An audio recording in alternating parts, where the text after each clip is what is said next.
Carbon की journey आपने high school में तो बहुत पढ़ी होगी और उसके आपने ढेर सारे एलिमेंट्स और कंपाउंड्स भी देखे होंगे कि कार्बन 1 से लेकर 10 तक के आपने नाम भी याद किए हैं। बहुत ढेर सारी चीज़ें आपने ऑर्गेनिक इनऑर्गेनिक कंपाउंड्स के नोन किए हैं। जितनी भी सारी चीज़ें थी आपके कार्बनिक रसायन यानी ऑर्गेनिक केमिस्ट्री में 10th में जितना भी आपने पढ़ा है वो आप 11th में फिर से रिपीट करेंगे। और इस जर्नी को और शानदार बनाते हुए हम शुरू कर रहे हैं ऑर्गेनिक केमिस्ट्री क्लास 11th में some basic principle and technique. जो आपका कॉन्सेप्ट है ऑर्गेनिक केमिस्ट्री का, यहाँ पर जो चैप्टर दिया गया है आपके पार्ट 2 में, वो उसको आज हम कवर करेंगे। तो बहुत बहुत स्वागत है हमारे वीडियो में आप सभी का। आप देख रहे हैं केमिस्ट्री क्रैक्स और आज हम क्लास 11th के chapter number 12th organic chemistry some basic principle and technique इसके बारे में जानेंगे। यहाँ आप पुरानी चीज़ें जो आपने सीखी हुई है वो सारी चीज़ें चलेंगी और आगे आपको ढेर सारी नई चीज़ें मिलेंगी। इसके बाद आपका जो चैप्टर रहेगा हाइड्रोकार्बन्स, इसको सीखने के बाद वो काफ़ी आसानी से आपको समझ में आएगा। तो चलिए स्टार्ट करते हैं। सबसे पहले है आपके पास देखिए केमिस्ट्री की जो पार्ट है, यहाँ पर स्टार्टिंग में बहुत पहले बताया गया था कि जो भी आपका ऑर्गेनिक है या जो भी मैटर्स हैं वो किस तरीके से डिवाइडेड हो सकते हैं। तो दो आपके यहाँ पर पार्ट हैं, ऑर्गेनिक कंपाउंड्स और इनऑर्गेनिक कंपाउंड्स। देखिए यहाँ पर स्ट्रीम की बात नहीं हो रही, कितने पैटर्न है कि ऑर्गेनिक केमिस्ट्री इनऑर्गेनिक या फिजिकल की बात नहीं हो रही, यहाँ कंपाउंड्स की बात हो रही है। तो ऑर्गेनिक कंपाउंड्स क्या क्या होते हैं, जैसे आपके पास यहाँ पर देखिए ऑर्गेनिक कंपाउंड्स है शुगर, फैट, यूरिया, एटीसी। ये सब क्या होते हैं जो नॉर्मली जीवों से पाए जाते हैं, वो आपके ऑर्गेनिक कंपोनेंट होते हैं। प्लांट्स हो गए या एनिमल्स हो गए। उसके बाद आता है आपका इनऑर्गेनिक कंपाउंड, यहाँ पर जैसे कि पोटासियम, इसको फिटकरी बोलते हैं, copper sulphate, NaCl, sodium chloride, नमक, कैल्शियम कार्बोनेट यानी पत्थर, जो कि संगमरमर ये सब बनते हैं। ये सब क्या हैं आपके इनऑर्गेनिक कंपाउंड जो कि नेचुरल रूप से बनते हैं और इनका जीवों से कोई लेना देना नहीं होता है।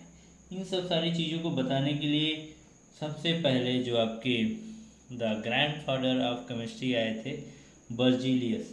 वर्जिलियस ने ऑर्गेनिक वर्ड का यूज किया था और उन्होंने कहा कि ये जितने भी ऑर्गेनिक कंपाउंड हैं ये क्या हैं, जीव रिलेटेड हैं, मतलब एनिमल रिलेटेड है, ये उन्हीं से मिलते हैं। फैट उन्हीं से मिलता है, कार्बोहाइड्रेट, प्रोटीन, ये सब जो चीज़ें बनी हैं इसमें भी क्या ऑर्गेनिक मैटर मिलता है। इनकी एक थ्योरी थी काफ़ी पहले 1815 में आई हुई थी, विटलफोर्स थ्योरी, BFT। 1815 में BFT आई थी। इसमें इन्होंने कहा कि जितनी भी चीज़ें हैं ऑर्गेनिक ये प्राकृतिक मिलती हैं, इसको बनाया नहीं जा सकता है और ना ही उनको सिंथेसाइज किया जा सकता है। और इसी पे इनका ये थ्योरी चल रहा था, विटल फोर्स थ्योरी, BFT। बाद में एक और वैज्ञानिक आते हैं, वोहलर, ठीक है। और वोहलर के जो एक्सपेरिमेंट थे उनकी वजह से वर्जिलियस की जो थ्योरी थी वो एंड अप हो गई। तो जो आते हैं आपका नम वोहलर, डिस्कवरी ऑफ वोहलर। तो वोहलर की डिस्कवरी क्या थी, इन्होंने क्या किया, अमोनियम साइनेट से यूरिया बना दिया 1828 में। 1815 में BFT आई थी और 1828 में इनकी थ्योरी आ गई और इन्होंने क्या कहा, इन्होंने कहा कुछ नहीं, बस काफ़ी प्रयोगों द्वारा ये सिद्ध कर दिया एक्सपेरिमेंट से और यूरिया बना दिया। आपका जो फर्स्ट, ये क्या है, फर्स्ट ऑर्गेनिक कंपाउंड है यूरिया। बनाया कैसे, अमोनियम साइनेट को गर्म किया। अमोनियम साइनेट का फार्मूला आप देखिए, NH4OCN, ये है अमोनियम साइनेट। और इसको गर्म किया और आपका यूरिया कुछ इस तरीके से ऐसे लिख सकते हैं। ये क्या है आपका, या इसको ऐसे भी लिख सकते हैं आप, सिंपल NH2CuNH2, दोनों चीज़ देखिए NH2 का ट्वाइस है मतलब 2 NH2 है और इस Cu के साथ लगे हुए हैं, ये उन्होंने बनाया था। और इस एक्सपेरिमेंट के बाद पूरी तरीके से विटरफोर्स थ्योरी का क्या हो गया, एंड अप हो गया, थ्योरी ही एंड हो गई। फिर उसके बाद कोल्बे आते हैं 1845 में। कौन आएगा, नाम लिखते रहिए, कोल्बे, ये पहले इंसान आए। दूसरे इंसान आए क्या, कोल्बे।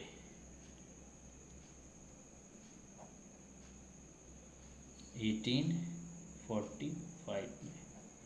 अब इन्होंने क्या किया देखिए, इन्होंने कार्बन और हाइड्रोजन को मिक्स करके, कार्बन और हाइड्रोजन को मिक्स करके एसिटिक एसिड का निर्माण कर दिया। कैसे, कार्बन लिया और हाइड्रोजन लिया और इससे इसको इन्होंने क्या किया, 1200 डिग्री सेल्सियस पर C2H2 बनाया, तब भी एक ऑर्गेनिक एसिड बन गया आपका, ऑर्गेनिक कंपाउंड, एसिड नहीं है। और उसके बाद क्या किया, तो जान तो पाया नहीं कि क्या है ये, तो इन्होंने कहा चलो ठीक है और चेक करते हैं इसको, क्या ये बना है क्या नहीं बना है।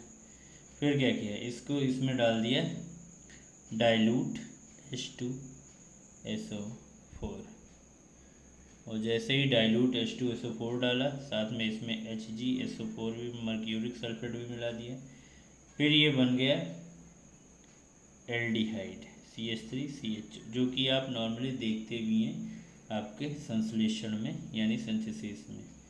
फिर इसमें पेरोक्साइड मिलाया है, ये भी आपका ऑर्गेनिक कंपोनेंट है, और जैसे ही पेरोक्साइड मिलाया इसका ऑक्सीडेशन हो गया और ये एस्टिक एसिड बन गया, देख रहे हैं एस्टिक एसिड है ये। अब कोल्बे की थ्योरी भी सक्सेस हो गई, इन्होंने एक एथीन एल्डिहाइड और एस्टिक एसिड बना दिया था। इनकी भी थ्योरी सक्सेस होने के बाद बर्थलोट आते हैं 1856 में, और इन्होंने क्या किया, सीधा सीधा कार्बन और 4 हाइड्रोजन लेके सीधा सीधा कहा कि लो यह बन गया मीथेन। पूरा का पूरा थ्योरी ही पलट गया सब। अमोनियम साइनाइड से यूरिया बना, फिर से कार्बन हाइड्रोजन लेने के बाद एसिटिलीन बना था, देन आफ्टर उसके बाद एल्डिहाइड और एस्टिक एसिड, और उसके बाद जब बर्थोलेट ने बना दिया तो कहानी यहीं पर पूरी तरीके से लोगों ने माना। अब किसी के पास कोई क्वेश्चन नहीं था कि अगर ऐसा हुआ तो क्यों हुआ, ठीक है। जब इन्होंने मीथेन बना दिया, और जैसे मीथेन बनाया फिर एथेन, प्रोपेन, ब्यूटेन, ये सारी चीज़ें बनने लगी। इतनी सारी चीज़ें आपकी इसमें बनी। देन आफ्टर मीथेन की खोज होने के बाद ऑर्गेनिक केमिस्ट्री को एक पूरी तरीके से डिफरेंट सेपरेट ब्रांच में रख दिया गया।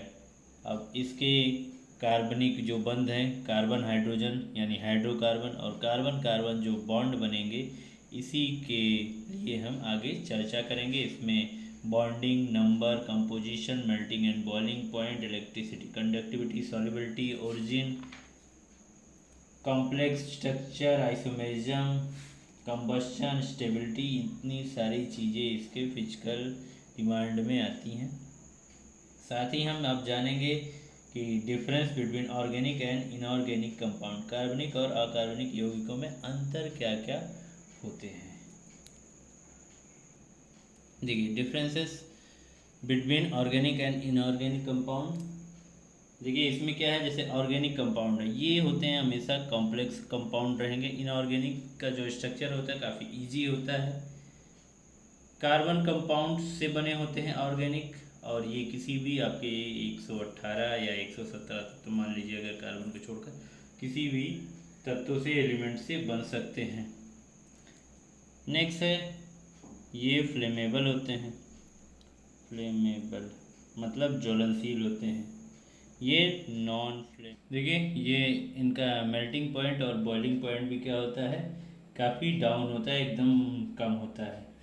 और जो इसके मेल्टिंग पॉइंट और बॉइलिंग पॉइंट है, BP, ये क्या होते हैं, काफ़ी हाई होते हैं। ये लो होते हैं और ये क्या होते हैं, हाई होते हैं। क्योंकि इनऑर्गेनिक कंपाउंड है, स्ट्रक्चर आसान है तो ये हो सकते हैं। ठीक है।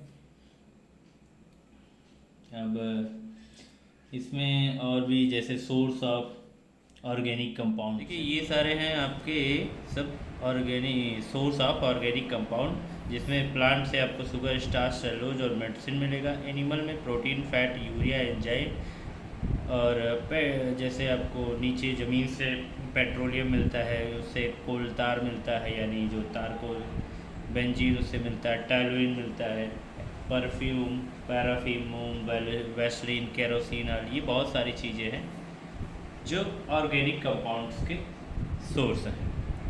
अब आगे देखेंगे इसके बाद क्या होता है। देखिए कार्बन में एक सबसे बड़ी खासियत है कि क्या है, श्रृंखला बनाने का गुण, यानी कैटिनेशन पावर होती है इसके अंदर, जो कार्बन में ढेर सारी क्या एकदम से श्रृंखलाएं बना देंगी, पावर जनरेट करती है कि हर एक चीज़ से।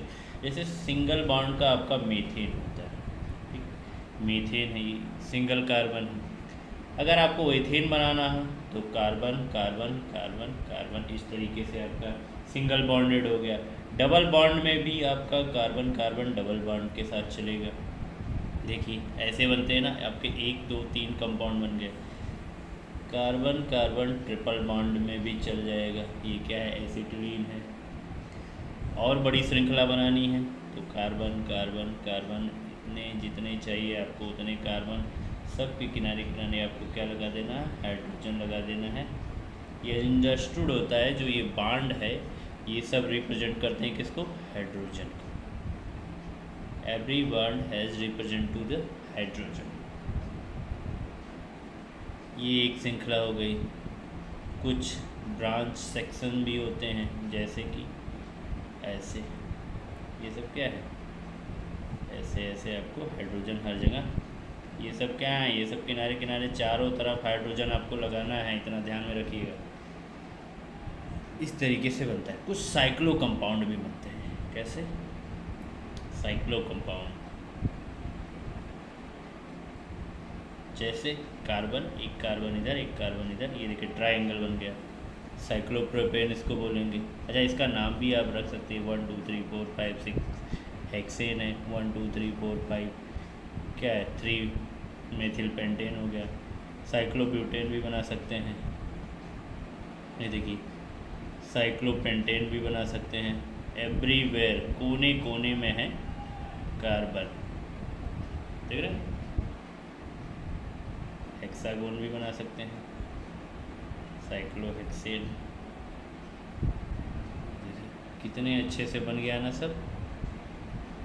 देखिए इतनी ज़्यादा पावर ऑफ कैटिनेशन होने की वजह क्या है कि कार्बन कार्बन के बीच जो बॉन्ड इंथैल्पी, यानी इसको बोल सकते हैं क्या, एनर्जी, बॉन्ड इंथैल्पी होती है कि कितनी एनर्जी वो यूज करता है या उसको तोड़ने के लिए। कार्बन कार्बन के बीच होती है आपकी 83 किलो कैलोरी पर मोल, सिलिकॉन में 54 कैलोरी पर मोल, इसमें भी 54 है, यहाँ पर भी आपके 50 हैं, यहाँ 39 यूज होता है और ये 35 कैलोरी यूज करता है।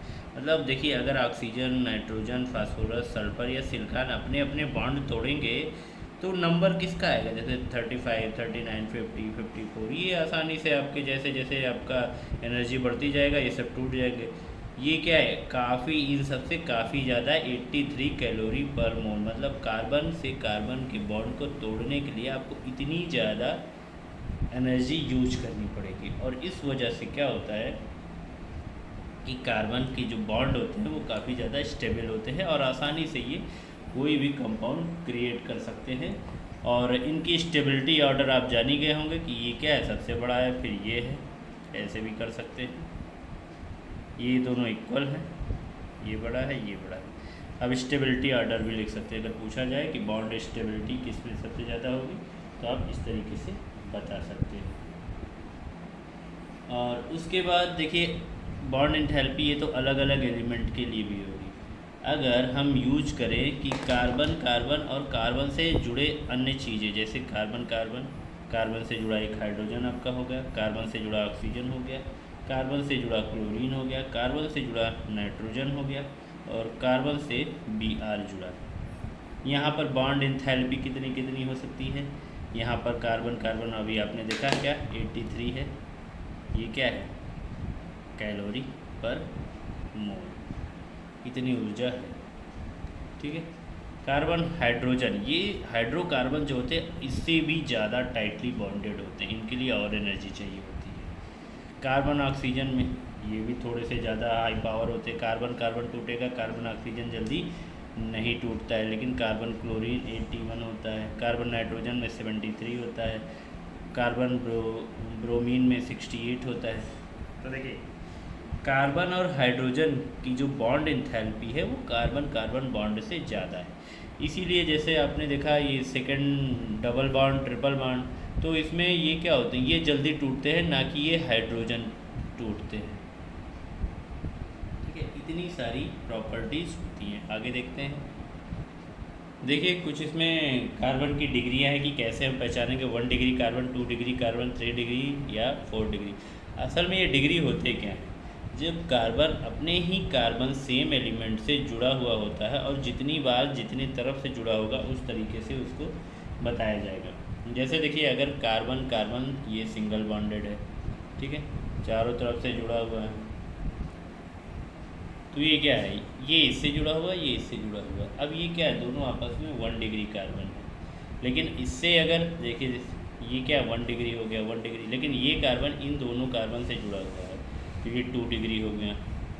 ठीक है, तो ये 1 डिग्री, ये 2 डिग्री। कोई और अच्छा सा बड़ा आपको बनाते हैं, CH3 CH2 CH C CH3 CH3 CH3 CH3। देखिए इतना बड़ा, इसमें सारी चीज़ें आपके आ जाती हैं। ये किनारे वाला क्या है 1 डिग्री कार्बन, क्योंकि एक कार्बन से जुड़ा है। ये कार्बन इन दोनों कार्बन से जुड़ा हुआ है, इसको 2 डिग्री कार्बन कहते हैं। ये कार्बन 1 2 और 3 कार्बन से जुड़ा हुआ है, इसको 3 डिग्री कहते हैं। लेकिन ये कार्बन 1 2 3 और 4 अपने चारों तरफ से जुड़ा हुआ है, तो ये 4 डिग्री कार्बन है। कार्बन ये एक है जो 4 डिग्री तक जाता है, बाकी जितने भी आपके ऑर्गेनिक कंपाउंड मिलेंगे अल्कोहल एल्डिहाइड वो सब 3 डिग्री यूज करते हैं, क्योंकि एक जगह पर आपका अल्कोहल एल्डिहाइड या कार्बोक्सिलिक अम्ल ये सारी चीज़ें लग जाती हैं। अब एक चीज़ आपको और पता है कि कार्बन इतना ज़्यादा फेमस क्यों है, क्योंकि ये क्या है टेट्रावैलेंसी है, टेट्रावैलेंसी चतुर संयोजकता होती है। कितनी चतुर संयोजकता, देख रहे हैं कार्बन 4 बॉन्ड क्रिएट करता है और इसी वजह से ये आसानी से हर जगह ये 4 या तो हाइड्रोजन जुड़ सकते हैं, 4 अलग अलग एलिमेंट जुड़ सकते हैं, एक हाइड्रोजन एक ऑक्सीजन एक नाइट्रोजन एक कोई और कार्बन या कुछ OH ग्रुप ऐसे भी जुड़ सकता है। तो इस वजह से और कार्बन की जो वैलेंसी होती है वो 4 होती है, इसका KLM जो होता है 2 और 4 होता है, इसीलिए ये काम करता है। वैलेंसी आपको इलेक्ट्रॉनिक विन्यास निकालना है तो 1s2 2s2 एंड 2p कितना होगा 4 2 6 2 ही होंगे। ठीक है, तो इस वजह से ये बनाता है। बॉन्डिंग में देखिए क्या काम करता है, जैसे आपका कार्बन कार्बन सिंगल बॉन्ड है, 2 टाइप के बॉन्डिंग होते हैं, एक सिग्मा बॉन्डिंग और दूसरा होता है आपका पाई बॉन्ड। तो 2 टाइप के आपके बॉन्ड भी बनते हैं, एक कार्बन कार्बन ये क्या है आपका सिग्मा बॉन्ड, ऐसे दिखाते हैं इसको, और यहाँ पर कार्बन कार्बन डबल बॉन्ड में है, एक सिग्मा और दूसरा pi bond. Carbon carbon triple bond में होता है 2 सिग्मा 2 पाई और 1 सिग्मा, ये बीच में सिग्मा होता है और नीचे ऊपर पाई बॉन्ड होते हैं जो आसानी से एक दूसरे से जुड़े रहते हैं।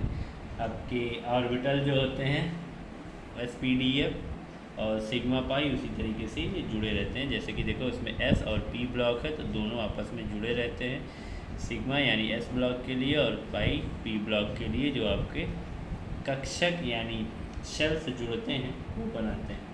इसमें हाइब्रिडाइजेशन होता है आपके लिए, carbon carbon sp3 hybridisation, carbon carbon double bond के लिए sp2 हाइब्रिडाइजेशन और कार्बन कार्बन ट्रिपल बॉन्ड के लिए sp हाइब्रिडाइजेशन होता है। sp3 sp2 और sp हाइब्रिडाइजेशन होता है। कार्बन कार्बन के बीच में एक 109 डिग्री का एंगल बनता है, ये ऑलरेडी आप जान चुके हैं।